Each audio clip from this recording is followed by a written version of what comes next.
hear me? Good afternoon. How are you doing? Beautiful. It is so good to be here with you this afternoon. I'm sure you have been learning a lot and taking in a lot of information.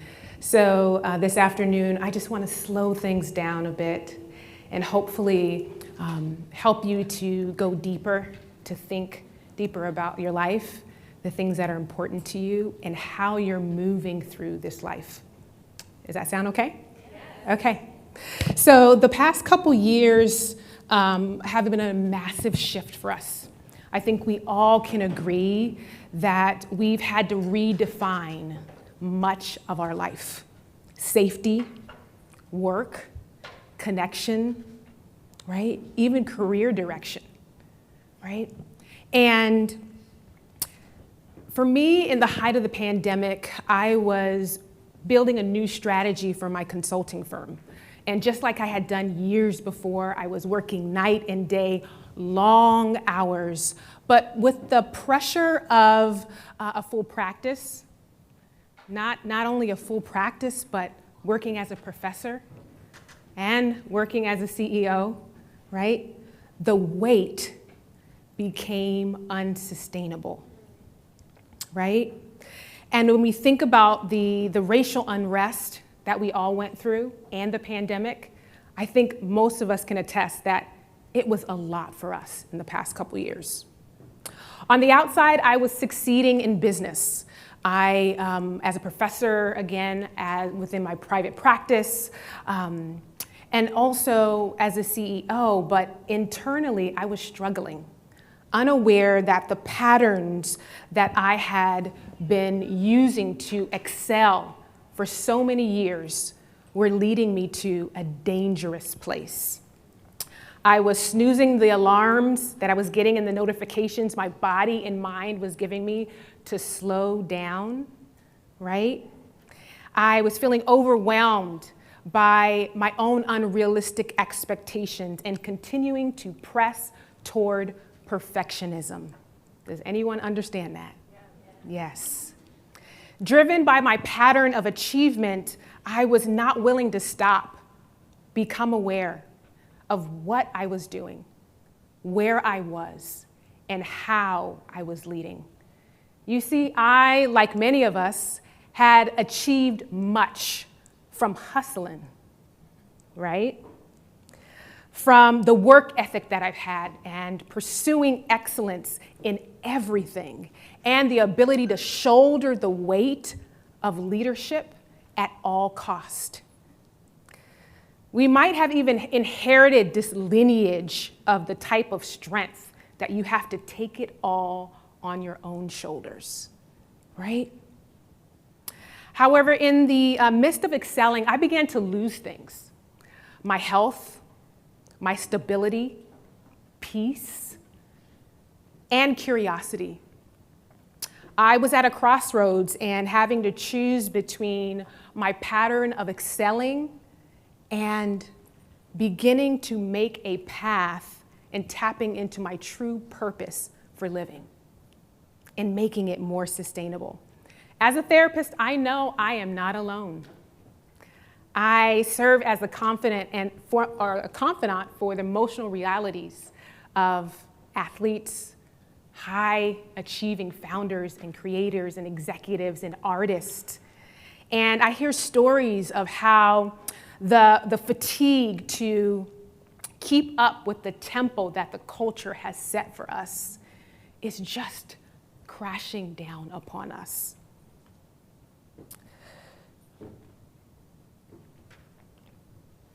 We are flooded with a menu of distractions each second, vying for our attention, and expectations to perform at a high level at all times.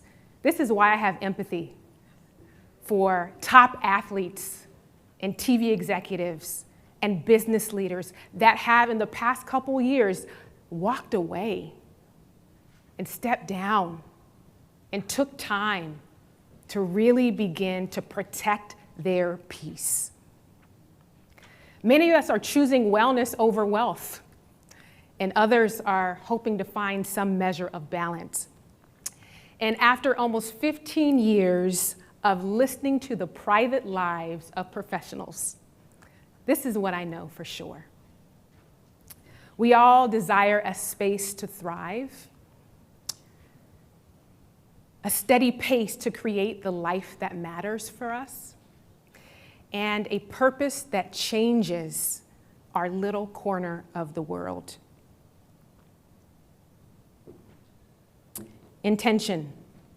My intention during our time together today is for you to walk away with tools for living in the present by building self-awareness, developing a mental and a mindfulness practice for yourself, and cultivating an intuitive strategy for your life.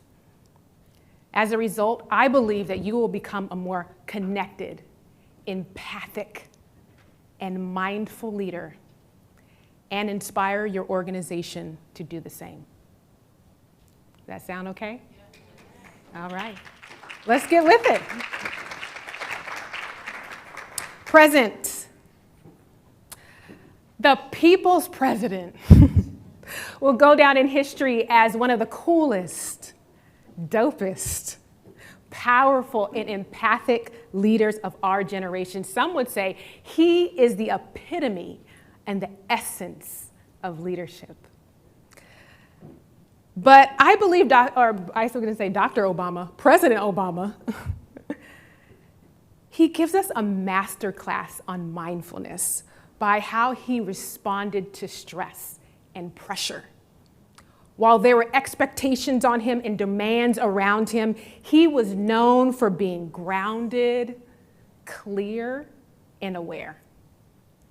And while holding the literal world on his shoulders, he made people in his presence feel important, prioritized, and like they were the only thing on his agenda. How is that? Mindfulness is the ability. It is the basic human ability to be fully present, to be aware of where you're going, what you're doing, and not overly reactive or overwhelmed by what's around you. Mindfulness is more than meditation and self-care Sundays, even though we all love a self-care Sunday, right? Mindfulness is connected to our ability to experience life in a different way. Our ability to make conscious and clear choices in the present with a clear mind.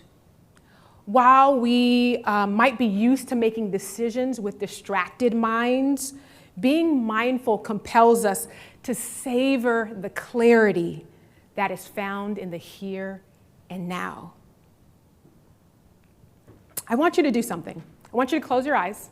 Hopefully you have a piece of paper, but I want you to close your eyes and think of someone that has greatly impacted you viewing yourself as a leader.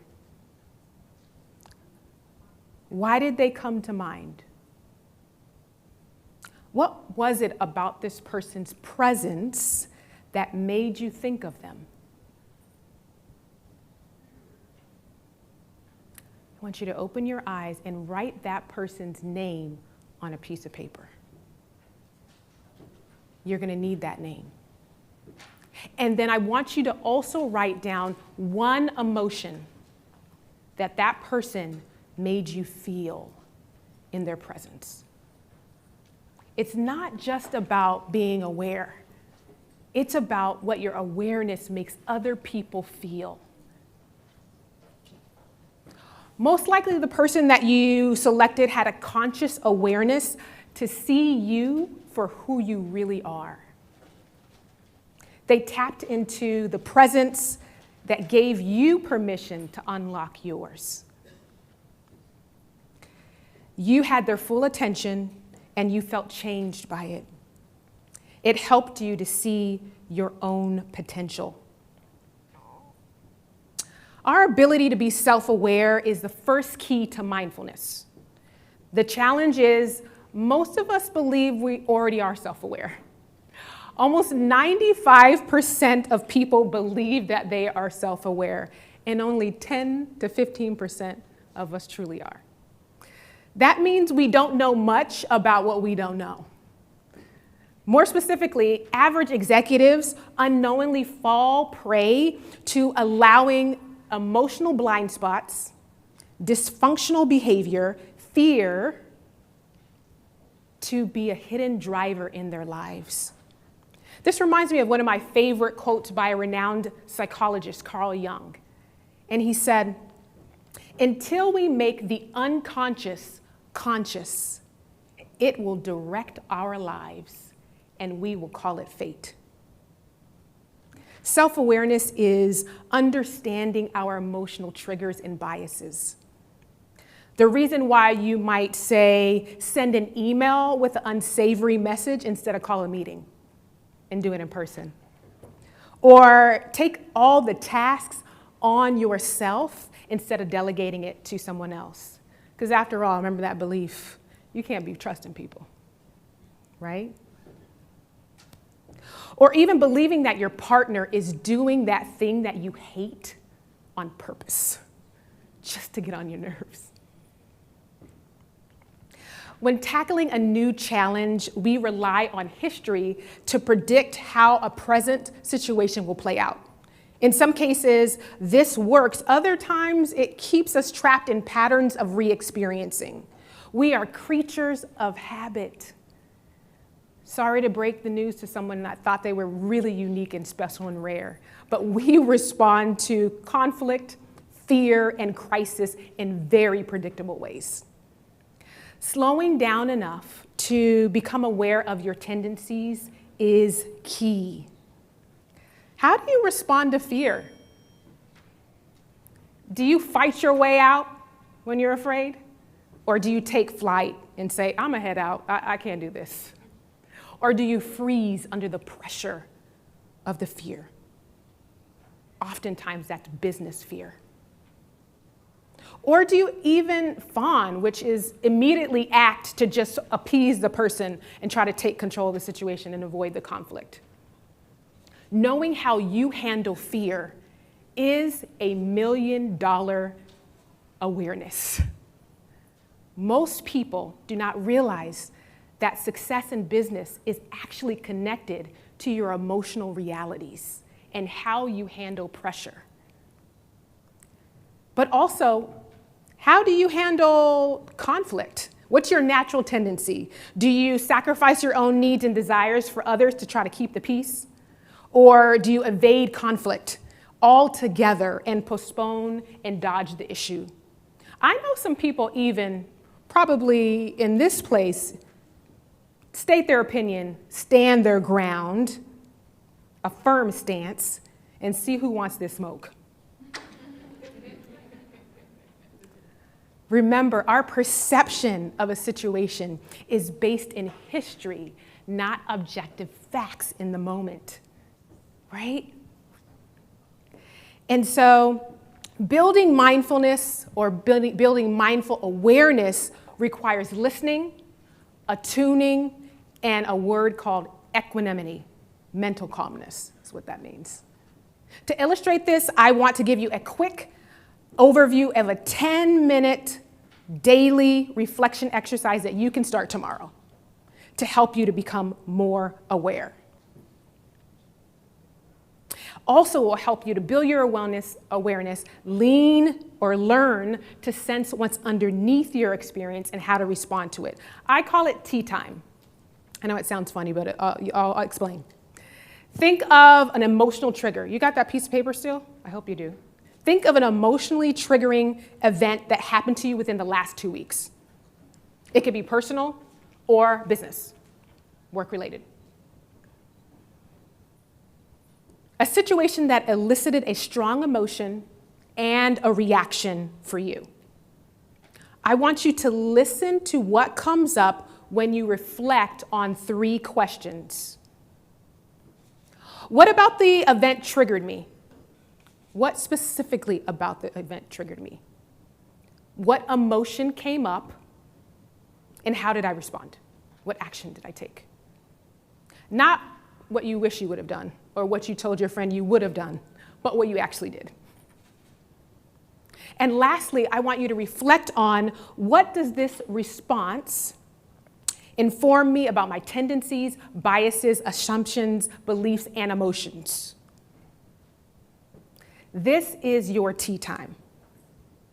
This is the time that you take daily to think about how you are showing up in the room, what you are doing unconsciously to respond to business decisions, ideas, people, relationships. Because this is the most important thing that happens when it's unconscious, it repeats. Science tells us that exercises like this that build fuller awareness of intentional and external information are linked to better stress management, clearer decision making, ability to make internal conflicts or manage internal conflicts, experiencing interconnectedness within your job, with others, and maintaining well-being. So in our efforts to build self-awareness, first, again, we listen and reflect internally on our patterns. Next, we attune. Attunement. Who remembers those old radios that we used to have to tune a little bit, right? If you turn it a little bit too much to the right, you got that old school station that your parents listened to and you didn't really like. And then if you turned it just too much to the left, you got the country station and it wasn't really, right? Remember that? You had to listen deeply and be aware of exactly where that station was. Attunement is kind of like that. Attunement is the practice of going beyond listening to what comes up and sensing your own needs, feelings, and being responsive to those needs. As we sit to take time to deeply understand ourselves and respond, we build empathy, and we can better offer it to those around us. You still with me? So you're probably saying, okay, Dr. Aquia, what you're telling me is I got 10 minutes a day, reflect on what's going on, and then I'm going to be a millionaire? It's not that easy, right? It requires beginning to reframe your process and approach to daily life. Your life has to change. Remember in the beginning I said that your success and the success of your business is connected to your mindfulness. Well, that means your daily practice needs to reflect that. What is your process to becoming a mindful leader? Do you have one? Or are you just winging it? In November 2020, Russell Wilson revealed in an interview that he spends $1 million a year on his body for health and recovery. People were outraged, and I think people were also intrigued about this discovery. It includes a strict diet, physical and mobility training, mindfulness sessions with his sports psychologist, and other treatments. What and why? Why such a big investment? He shared his rationale.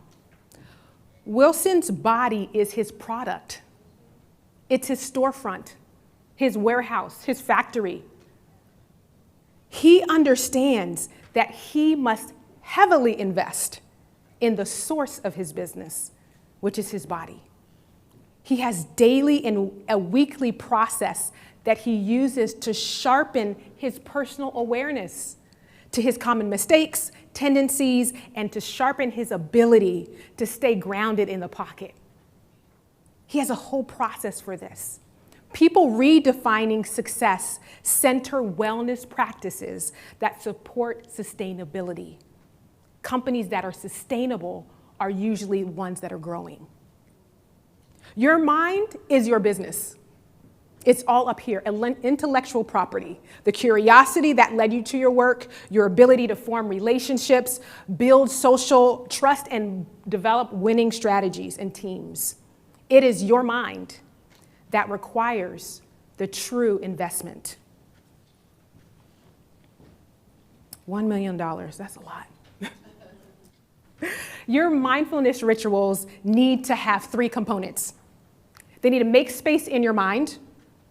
Number 2, they need to build connection. And number 3, I'm going to come back to that. They need to generate curiosity and compassion. And so these practices, and I'm going to give you a bunch of practices that you need to think about using. A mindfulness practice helps you develop an intentional process, to make space, connect within, and return to the present. This is how you reshape the patterns that unconsciously drive you. When I give this self-awareness and ritual cultivator to my clients, the primary emotion that I hear that comes up in their reflection time, their tea time in the day, is fear. Number 1 emotion for all the executives that I see. Why is that? Fear is cemented early on in life, and it grows with our business. We fear failure, we fear humiliation, rejection, expectations of others, expansion. Sometimes we even fear success. And it's all based on how we learned about these things growing up. As a result of that fear, we cope with our familiar patterns: avoidance, self-scrutiny, blame, right?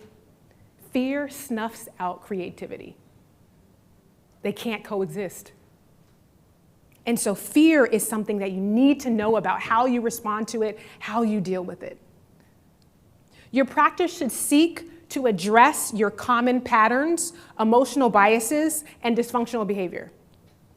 People that avoid, I would say, would benefit from meditation, movement, and alternative endings, looking for the positive side. Another one, a common mindfulness practice for a successful CEO is an early morning ritual, self-reflection, movement, and high-level strategy. Article came out a few years ago, a long time ago actually, and they talked about what was the morning routine of 100 of the most successful CEOs.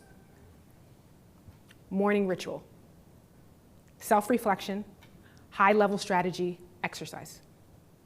They have a process.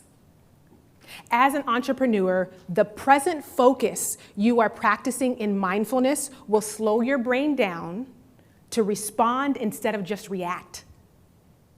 Handle tough conversations, be transparent about uncomfortable information, share difficult and complicated feedback, and sit with problems until you can thoroughly think them through.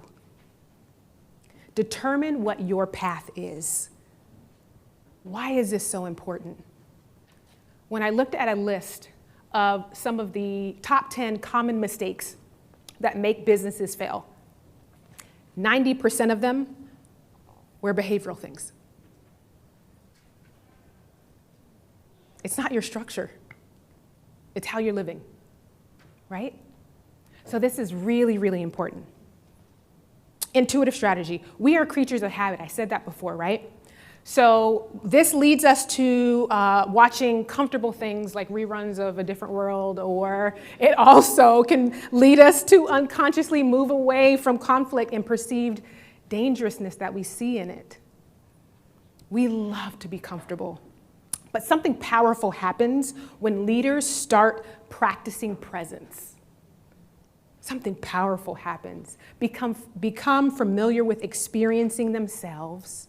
Sitting with yourself sometimes is one of the hardest things that people could do. And build a tolerance for becoming uncomfortable or being uncomfortable. It changes your relationship to fear. It changes your relationship to your unconscious driven motives.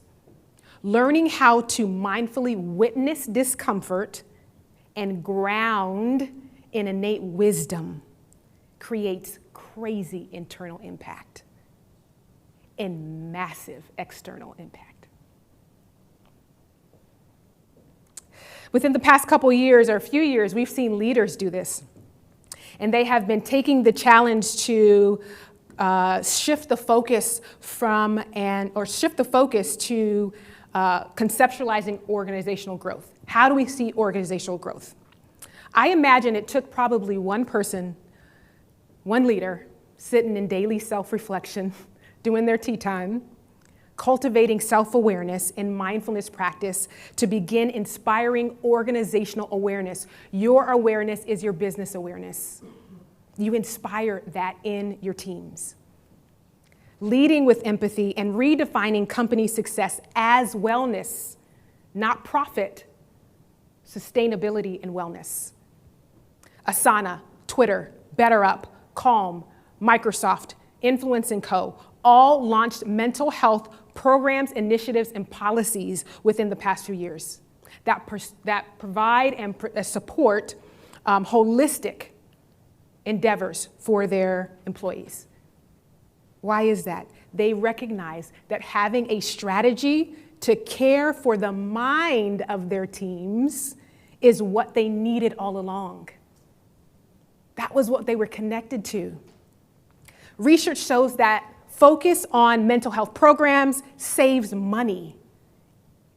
It saves you money and could be linked to more profit in the long run. As many are ascribing to the Great Resignation, does anyone know anyone that's been a part of that? People are moving to companies who are offering empathy, listening to their needs, and creating space for them to thrive and not burn out. They are also becoming more mindful in these places that they're flocking to. People desire organizations that are stakeholders in their growth. They're stakeholders in their growth as humans and make social impact. And so mindful leadership, the last key to intuitive strategy, compels us to set a pace and a plan informed by our awareness, remember we talked about our patterns, and guided by our clear purpose. What internal process do you employ to make decisions as an executive? What informs your strategy?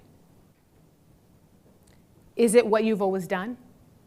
Or is it aligned with the purpose you are practicing daily? Mindful leaders operate within a conscious strategy that takes into consideration their patterns, but ultimately guides their purpose. Mindful leaders practice daily presence to choose a direction that is attuned to their needs, responds with self-compassion, and cultivates curiosity. Mindful leaders lead with strategy, grounded in social good, and inspired growth happens for themselves and people around them. What I'd like to do is end with some time. Take a moment and let's get centered. Let's go down to the place where there's power and curiosity and all of the things that help people make millions. When we focus on what's inside, right? So as a child, we have magic and we have imagination. We can get lost in the worlds, and you can close your eyes, we can get lost in the worlds we create and find endless possibilities when we fully immerse ourselves in them. For me, it was dolls. I could create stories about who the humans were, what they were doing, their lives, create thousands of scenes and scenarios. That works, I think, because I'm a therapist, right? When we fully give ourselves to one thing at a time, it's as if we unleash an inner world of curiosity and innovation. What if we could immerse ourselves in one direction at one time? What could we create? Where would your mind take you? Instead of being weighed down by 33 things on your to-do list, right? Or expectation to show up right now, who would you be? Who are you without a distracted mind? Being present is like giving your brain a fresh glass of cold water on a hot day. or walking into a freshly cleaned house if you're me. It's the reset, the blank canvas we all need to create.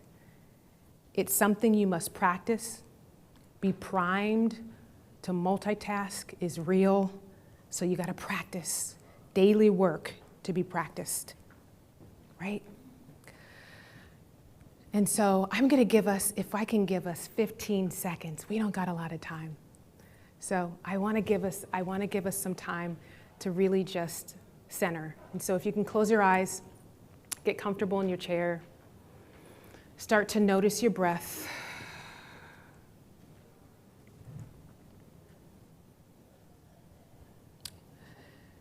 And really just start to take in who you are. You have pain anywhere? What does your heart feel like? Is there sensation anywhere in your chest or abdomen? How about your head? What are the thoughts that are popping in?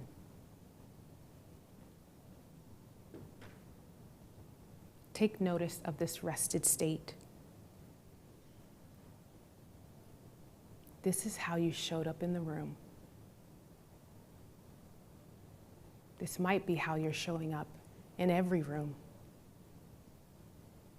whether it's a boardroom, your home with your partner. What does that internal traffic look like?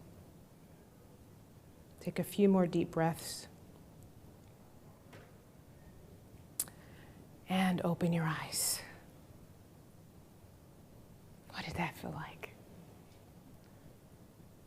Great. Notice the room. Did the atmosphere kind of shift a little bit? Yeah. Welcome to presence. That's what it feels like. Manifestation comes from the epicenter of our purest curiosity and intuition.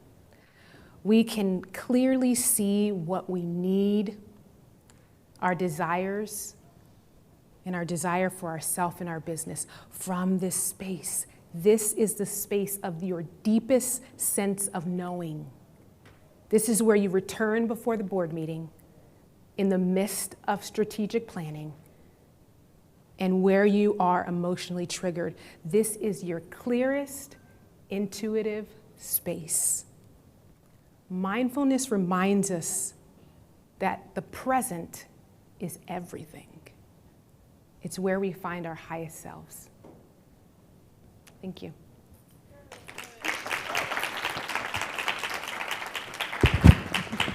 Do we have any time? Oh, okay, we do. We have a little bit of time for some questions. I would love to take any questions that you have. If you'd like to just float off with this sense of peace, you can do that too.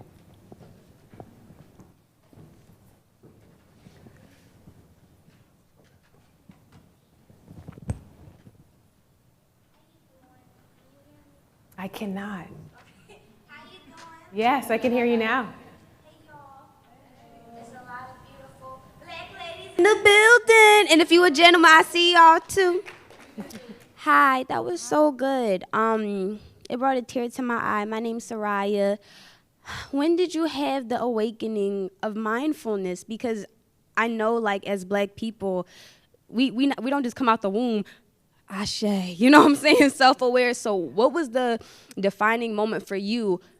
I'm going to take accountability to tap into my mindfulness. I'm going to start meditating, or I'm going to start breathing and being intentional, and then sharing that with other people, that awakening. Thank you so much. Of course. Thank you for your question. I think it probably came in pockets, right? Over time, I would say. I had some of it in college, right? I went to HBCU. Yes. And did some service with a service organization, and so we would have time where we would reflect. I got more of it probably in grad school when stress was really high and I had to tap into things. I think most importantly, within the past 2 years, the pandemic has really recentered my focus. Most of the people that I admire and inspire me have so much presence. I found that out, I studied it, I found out what they're doing, this is what they're doing. You're welcome. Yes. Over here. How you doing? Craig Howard. Nice to meet you. The question that I have is, Calm is something that I started using not too long ago, but how do you manage the anxiety of feeling like you're not doing enough? So I'm at the position where now my staff is, I was able to kind of relinquish and not micromanage and let them do their thing, but now I feel like I'm not doing anything. And although there's not much for me to do in the business, as the owner, I feel like I'm not doing enough. And there's really nothing for me to do, but I feel like there's this anxiety in me that feels like there should be something else I should be doing, and it's not happening.